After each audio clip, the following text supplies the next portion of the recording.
You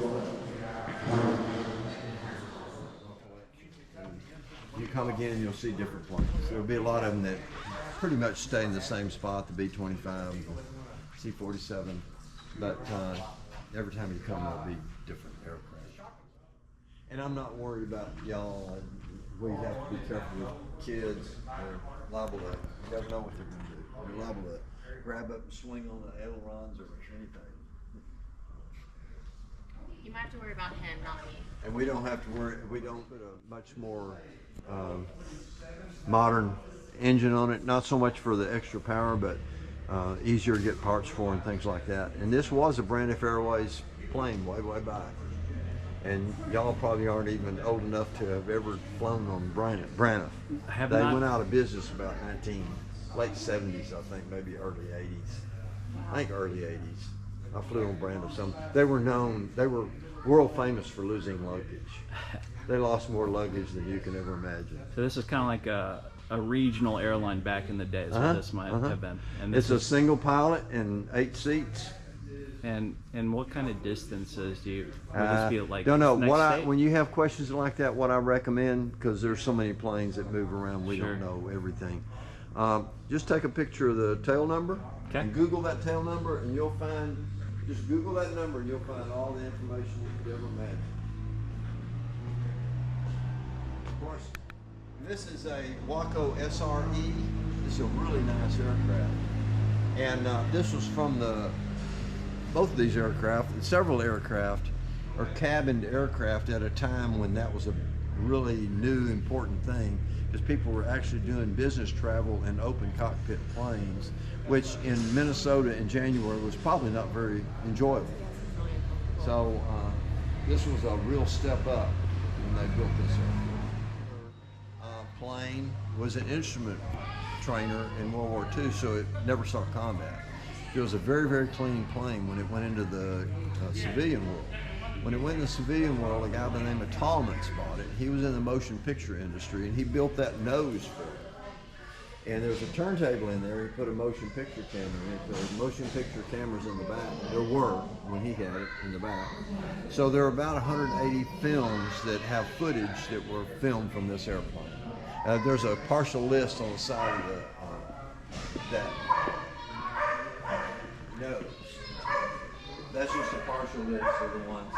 You'll probably see a movie or two in there that you're familiar with. I'm old enough that I've seen more than one. What's going on, ladies? Good to see you. They can join the group. Absolutely. This is a single pilot plane with a motion picture camera. And in the back of the aircraft are something the motion picture camera mounts. And there are about 180 films that have footage that was filmed from this. This is a Grumman. This is an early one. It's an actual Grumman. This plane was underwater for decades in fresh water. That guy had $250,000. His goal was to raise it and restore it. The $250,000 got it out of the water into a hangar. He was out of money. And then somebody else took it. And the thing of it is, it has an engine that's unique to this airplane. Most of these engines interchange between different airplanes, but this engine is unique. This is the only one known to be airworthy. So if anything ever happens to this engine, that's kind of all over with for this plane. But they did a beautiful restoration. This is an old restoration. It still looks really great. It was a grand prize winner at Oshkosh in something like 2006. And all these planes in this museum are airworthy, and they get flown regularly. This one doesn't get flown quite as much because if anything ever happens to that engine,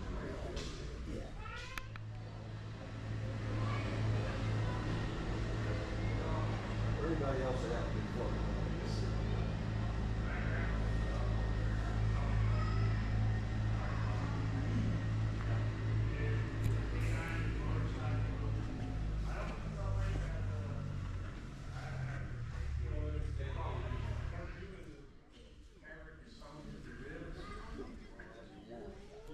You probably can learn why.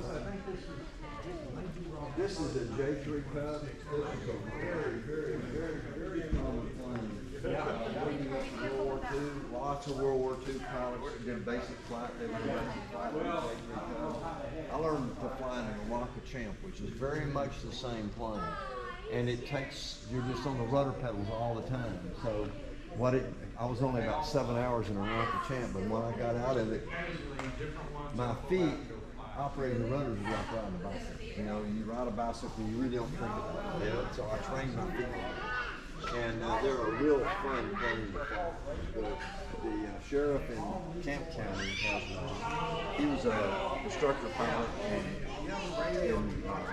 his earlier part of his life, and he still gets in that J3 and goes out and just rides around the lake.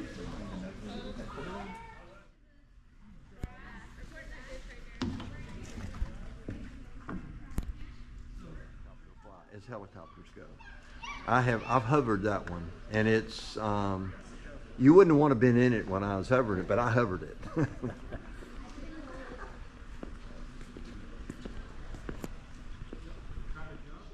Larry, when's the 17 making it?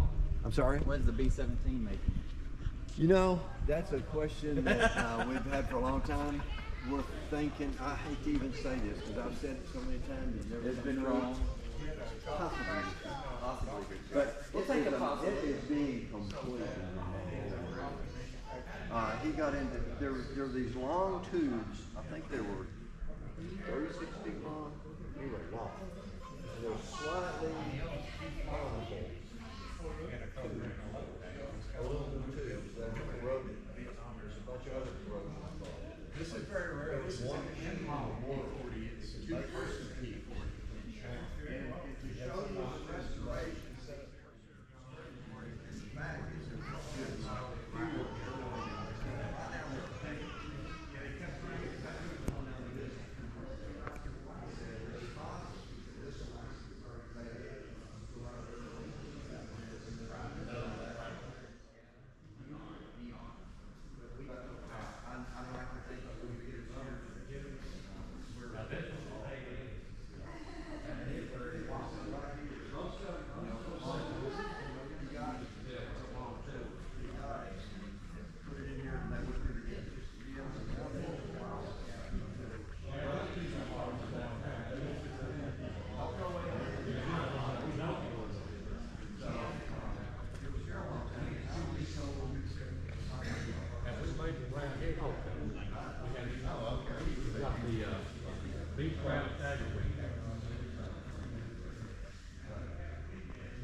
fear, flak. You know, that's the armament that comes up trying to blow you out of the air.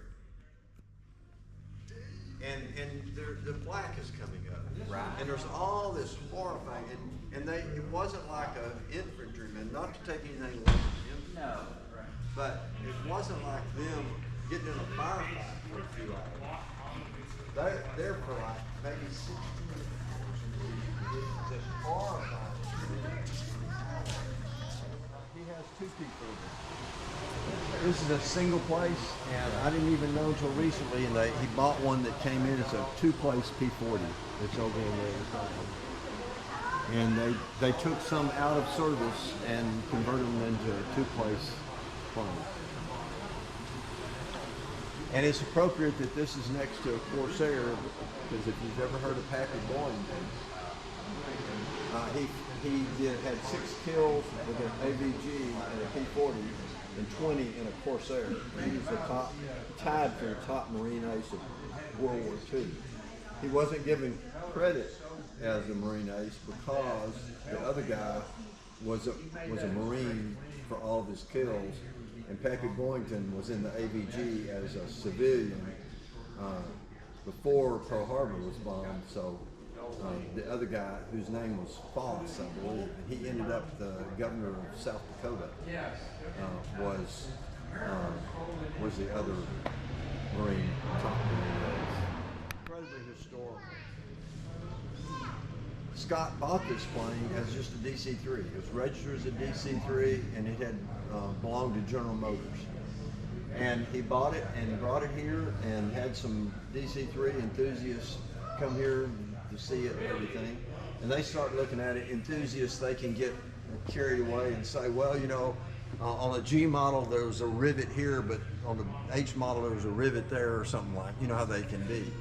And so people started saying, this might have been a C-47. I said, how would I know? So somebody called somebody on the phone, handed him the phone, and asked this guy. So the guy led him around the plane, asked any questions about it. He said, it might have been a C-40. I said, let me back up.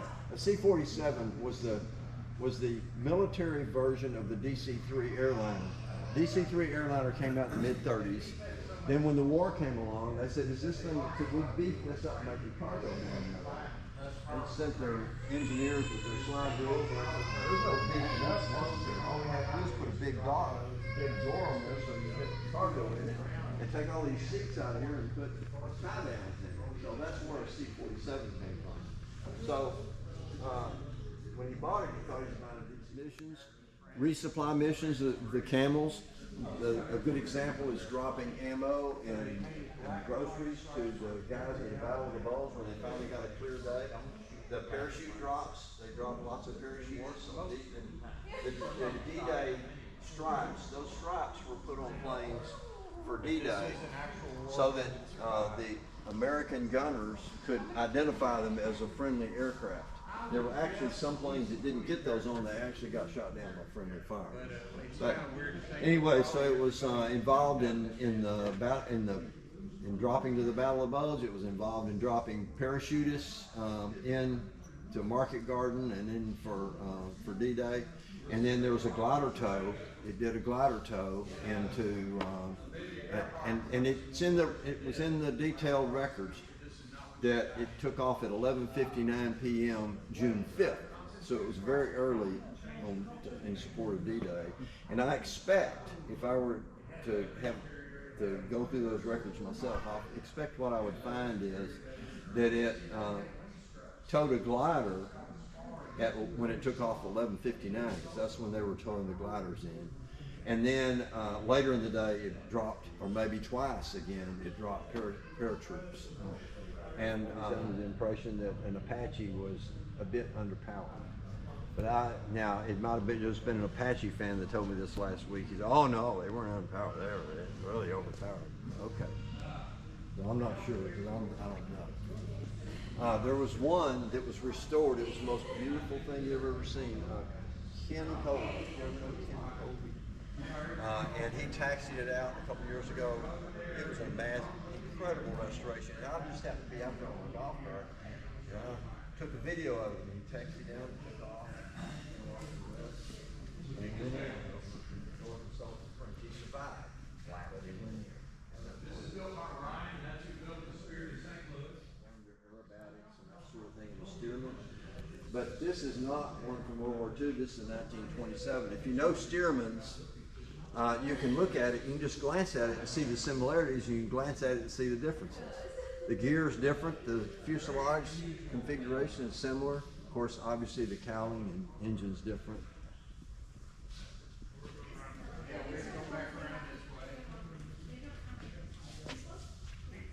And this is a torpedo bomber, and George Bush flew one of those in World War II, and he actually got one shot out from under him.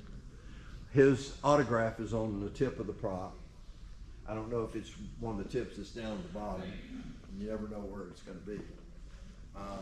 And he lost his gunner. His gunner died in that accident. And he went out of a plane strapped to the back of Chuck Norris on his 80th birthday. And then he did it again on his 90th birthday, strapped to the back of an Army sergeant. This is a Lockheed Lodestar. This one, they ripped all this off both sides to retool the tanks. And Kelly said that he drilled 4,000 rivets, or his crew drilled 4,000 rivets to get it apart and back together. And then it got an honorable mention at Oshkosh after they finished that. Scott said about a year ago, he said that this is his favorite fixed wing aircraft to fly. So, falsehood that Amelia Earhart went down in a Lockheed Lodestar, but she did not. She went down in a Lockheed Electra, which I think are a little smaller. But now the Lockheed Vega, we'll circle back by it. The Lockheed Vega over here is a much earlier plane. She crossed the Atlantic in a Lockheed Vega successfully, although she never touched the controls. She was a pilot in command on the paperwork, but she never touched the controls. She got credit to the first landing as well as slow speed, so it's safer when we're near the right ground.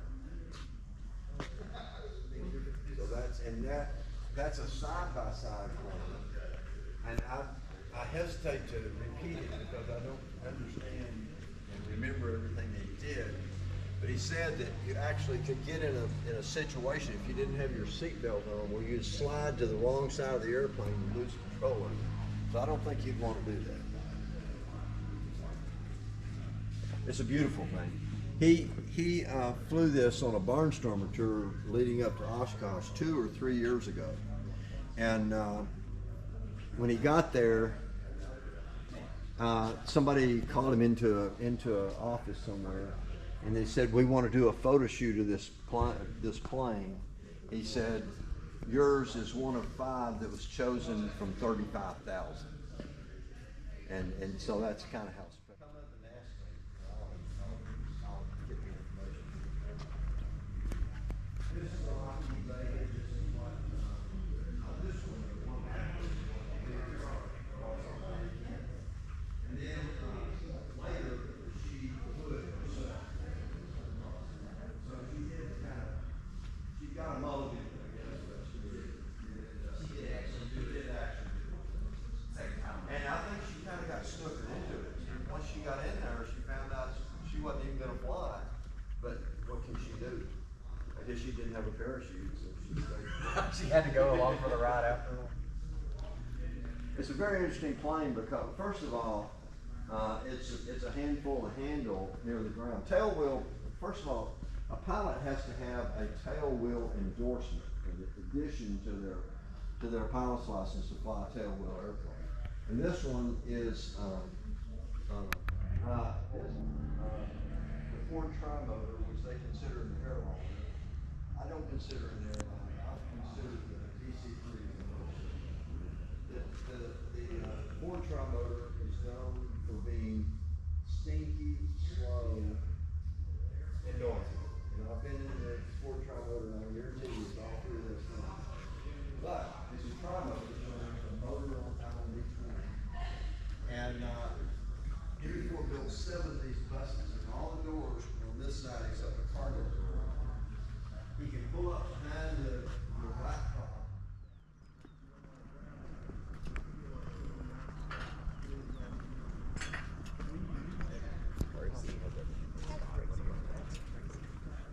That's a big.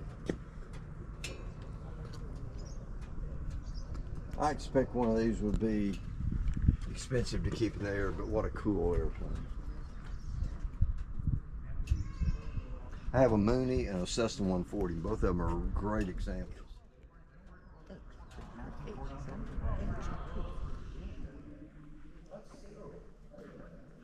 It's very unique.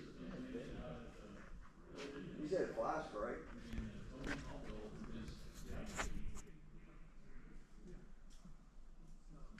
Oh, look at that. Is that a 195?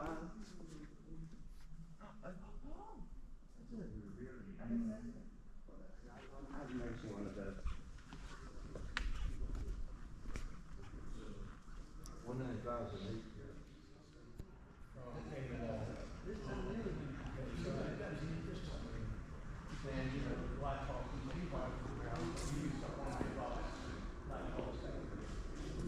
The guy who flew this was more about his scouting ability than his flying ability. A game bird? No. Scott bought The only drawback, which has never happened, if you get all three of those shot out at the same time,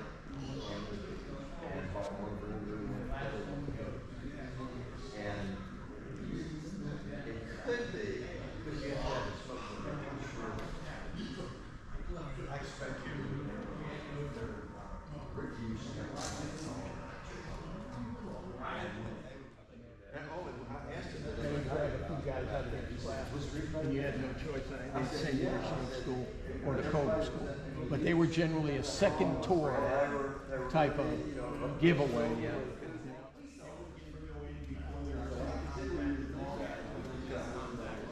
From where he's at, we were all in the shade somewhere.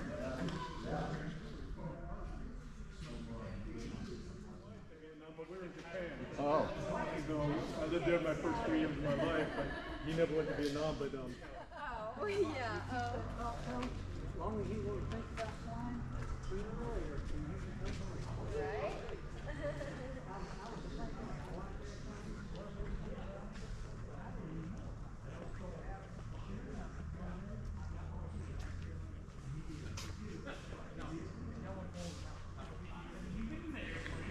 Now Truman is the one that's down here. You know that Truman got permission to build the roof down here.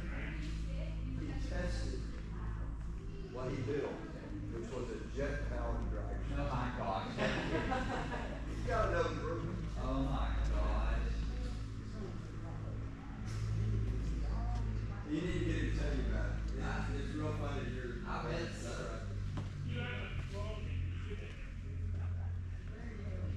This is a really neat thing. You know anything about engines? I wish I'm not gonna. Right. But it's a V16, and it's like 2 straight A's on the common crankshaft. Each bank has its own distributor, its own carburetor. Yeah, it's like 2, but it's on a common crankshaft. Wow, pretty cool. Another interesting thing about this car is Scott bought another one. I sort of say I did actually. Last time I was here, it was sitting side by side. This one has a Travis in the chauffeur package. The other one doesn't. That's the only difference. And he bought it at 2 different places from 2 different people. Neither one of them knew the other. I thought that was the craziest thing. That's crazy. You can go up top if you want to. We don't get so picky around things like that bus as we do about the airplane.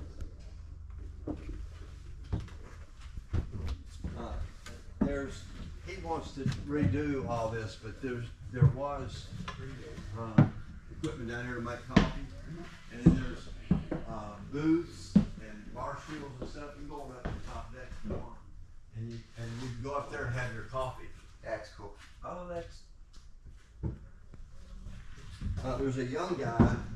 Yeah, he's 23 now, I believe. That works in the maintenance shop. And the day they brought this in. I'm going to take the new standard home, so when everybody's ready to be done, we close everything up and we get out. Yep, and you need to close the whole top. Okay, thank you. Take care.